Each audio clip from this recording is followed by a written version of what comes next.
Hello, students. Today we are going to read the literary essay named Salvation by Langston Hughes. This is also literary nonfiction. We have factual events embedded with fictional elements like our figurative language. Everything that you see me do on my text, you will do as well.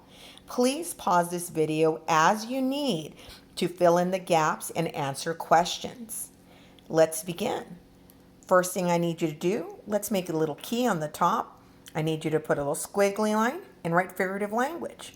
Remember, figurative language is something we call in our classroom eye shampoos. That's our imagery, simile, hyperbole, alliteration, metaphor, personification, onomatopoeia, oxymoron, and symbolism. The next thing I want you to write down is diction. Remember, diction is a choice of words used in the text. And I want you to pay particular attention to all the wording that Mr. Hughes uses in his essay. Let's mark salvation. It's going to be one of our figurative language elements. And I need you to tell me in your own words, what does salvation mean? Write that above the title. Let's begin reading. I was saved from sin when I was going on 13. But not really saved. It happened like this. There was a big revival at my Auntie Reed's church. Every night for weeks there had been much preaching, singing, praying and shouting, and some very hardened sinners had been brought to Christ, and the membership of the church had grown by leaps and bounds. Then, just before the revival ended, they held a special meeting for children to bring the young lambs to the fold. And my aunt spoke of it for days ahead. That night, I was escorted to the front row and placed on the mourner's bench with all the other young sinners who had not yet been brought to Jesus. First off, kids, I need you to circle this first pronoun, and I need you to tell me what point of view this is. This is important in the reading of our text. Second, I want you to pay particular attention to our sentence structures. Like this. This is a fragment. Mr. Hughes wrote, but not really saved. That is not a complete sentence. Why do you think he did this? Before you answer this question, I need you to mark that we have lots of different sentence structures starting off this essay.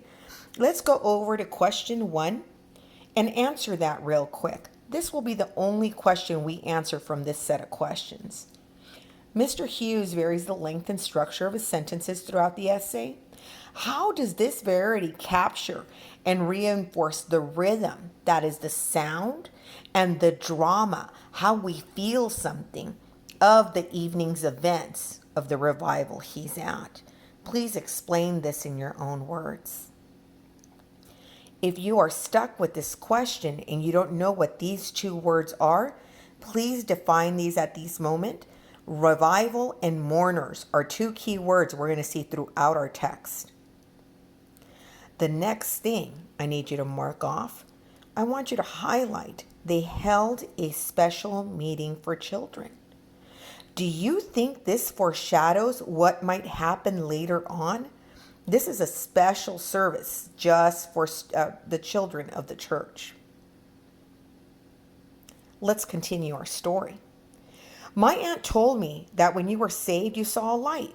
Something happened to you inside, and Jesus came into your life, and God was with you from then on. She said you could see and hear and feel Jesus in your soul. I believed her. I had heard a great many old people say the same thing, and it seemed to me they ought to know. So I sat there calmly in the hot, crowded church, waiting for Jesus to come to me. First off, kiddos, let's put a squiggly line in that first sentence. It is one of our figurative language elements that we will come back to at the end of the story. I need you to give yourself a note. Keep in mind that Langston is a young child. He is innocent and believes that literally Jesus is going to come into his soul and he's going to see him. Why could this be a symbolic element in our story? Next, this is an important thing to him because it is part of their culture. that they see Jesus and accept him in their hearts at these revivals. Now, when he says he is waiting for Jesus to come to him, as a reader, what do we know? Do we know that Jesus is going to come as a full person in front of Mr. Hughes? How could this be dramatic irony? Let's continue. The preacher preached a wonderful, rhythmical sermon, all moans and shouts and lonely cries and dire pictures of hell. And then he sang a song about the 99 safe in the fold, but one little lamb was left out in the cold. And then he said, "Won't you come? Won't you come to Jesus? Young lambs, won't you come?" And he held out his arms to all of us young sinners there on the mourner's bench. And the little girls cried, and some of them jumped up and went to Jesus right away. But most of us just sat there. Our next figurative language element, little lamb left.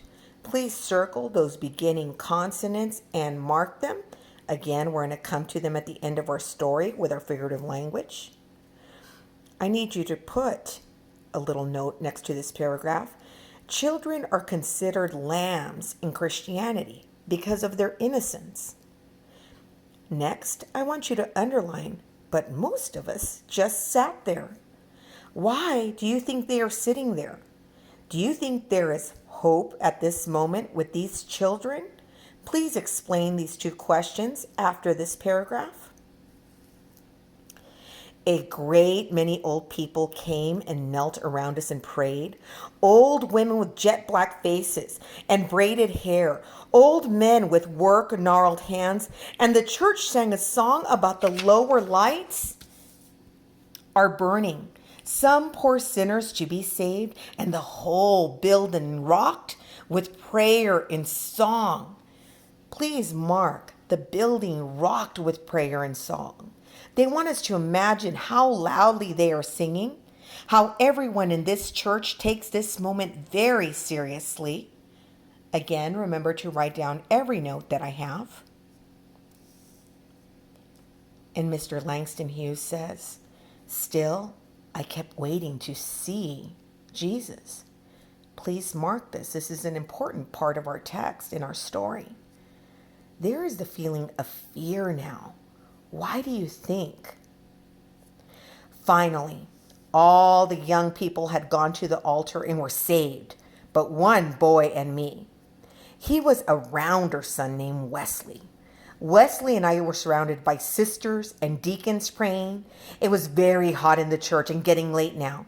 Finally, Wesley said to me in a whisper, "God damn, I'm tired of sitting here. Let's get up and be saved." So he got up and was saved. Next note to make, please underline the word rounders. Rounder is an older word for referring to a drunk. That was his father. Next, let's put a star next to this paragraph. Why do you think young Langston would be embarrassed to be left just with Wesley on the mourner's bench? Answer this question. Finally, Wesley says a very bad thing inside church. And he says he's tired of sitting there. And he says, "Let's get up and be saved." Why would this be verbal irony? Does Wesley really believe he's going to be saved? Let's keep on. Then I was left all alone on the mourner's bench. My aunt came and knelt at my knees and cried. While prayers and songs swirled all around me in the little church, the whole congregation prayed for me, alone. In a mighty wail of moans and voices, I kept waiting serenely for Jesus, waiting, but he didn't come. I wanted to see him, but nothing happened to me. Nothing. I wanted something to happen to me, but nothing happened. Let's underline. Then I was left all alone on the mourner's bench. Think about how Langston felt at this moment.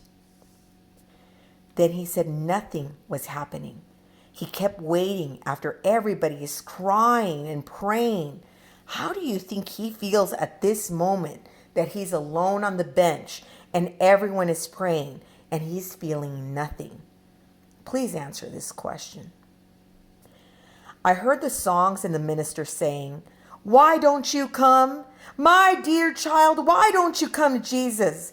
Jesus is waiting for you. He wants you. Why don't you come? Sister Reed, what is this child's name?" "Langston," my aunt sobbed. "Langston, why don't you come? Why don't you come and be saved? Oh, Lamb of God, why don't you come?" Now, it was really getting late. I began to be ashamed of myself. Holding everything up so long, I began to wonder what God thought about Wesley, who certainly hadn't seen Jesus either, but who was now sitting proudly on the platform, swinging his knickerbockered legs and grinning down at me, surrounded by deacons and old women on their knees praying. God had not struck Wesley dead for taking his name in vain, for lying in the temple. So I decided that maybe to save further trouble, I'd better lie too and say that Jesus had come and get up and be saved. So I got up. All right, kids, let's highlight the word ashamed. That is one of our big tone words, along with the ones that I've been telling you along. Remember, our tone words are feeling words. I want you to underline this statement when he began to wonder what God thought about Wesley and how he lied in the temple. What does this moment mean to young Langston, do you think? Please respond on the side. Young Langston finally gets up. Do you think he saw Jesus? Is he feeling embarrassment? Please tell me your interpretation of what is going on at this moment. Let's continue. Suddenly, the whole room broke into a sea of shouting.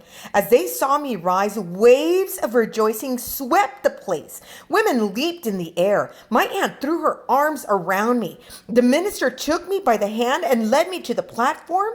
And when things quieted down, in the hushed silence, punctuated by a few ecstatic amens, all the new young lambs were blessed in the name of God. And then joyous singing filled the room.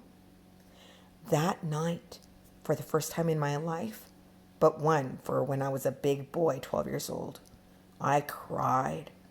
I cried in bed alone and couldn't stop. I buried my head under the quilts, but my aunt heard me. She woke up and told my uncle I was crying because the Holy Ghost had come into my life and because I had seen Jesus. But I was really crying because I couldn't bear to tell her that I had lied, that I had deceived everyone in the church, that I hadn't seen Jesus, and that now I didn't believe there was a Jesus anymore since he didn't come to help me. All right, kiddos, last thing we're going to do on this page, I need you to underline hushed in the squiggle line. This is one of our figurative language words. I need you to underline where he cries all the way to where he said he hadn't seen Jesus. And I need you to tell me in your own words, why do you think he's crying? How do you feel when you're let down in one important moment? This is a key thing I need you to highlight, but why he was really crying. He was crying because he had lied. He lied to everyone in that church, and he lost his faith in Jesus because Jesus did not physically come to help him. This is our last ironic moment we're going to talk about. This ending is ironic. Let me remind you that irony is the opposite effect of what we expected, the opposite outcome. Please respond to this question. What big lesson do you think the author wants the audience to understand about childhood? What is important about this moment in young Langston's life? After you are done annotating the text and answering all the questions, I'm going to ask you to turn to page 197. This is our literary analysis. You have all the answers for the questions on this sheet.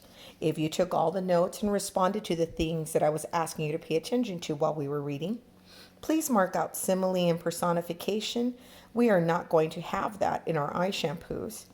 You're going to put the title of the story. Who is the name of our author? Where is this taking place? What time in history do you think this is taking place at? Then answer each of my questions. Many of these will be directly on here. These questions, the analysis questions, 1 through 8, you will answer on the back of your sheet. It is blank. You will need to give answer in full sentences, also with textual evidence. Please do not turn in these questions without providing complete sentences and textual evidence. Please come up and ask me if you have any concerns or something you're confused about when we were reading. And I hope you enjoyed this story, kids. Thanks.